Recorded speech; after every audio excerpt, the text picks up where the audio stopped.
السلام علیکم۔ تجمل جنجوعہ کی report. Punjab group of colleges Malakwal کے زیر اہتمام کلچر فیسٹیول کا انعقاد کیا گیا۔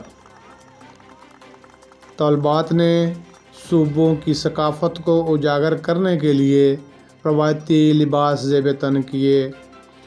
کلچرل فیسٹیول کا مقصد تمام صوبوں کی ثقافت اور روایات سے اسٹوڈنٹس کو آگاہی اور قومی یکجہتی کا فروغ ہے۔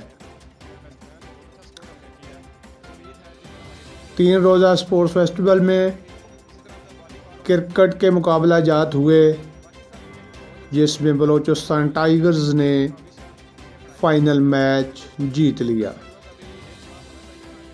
کالج ڈائریکٹرز اور پرنسپل صاحبان نے کلچرل فیسٹیول کے اختتام پر نمایاں کارکردگی کا مظاہرہ کرنے والے طلباء اور طالبات کی حوصلہ افزائی کرتے ہوئے انعامات سے نوازا۔ 3 دن کے لیے یہ ایونٹس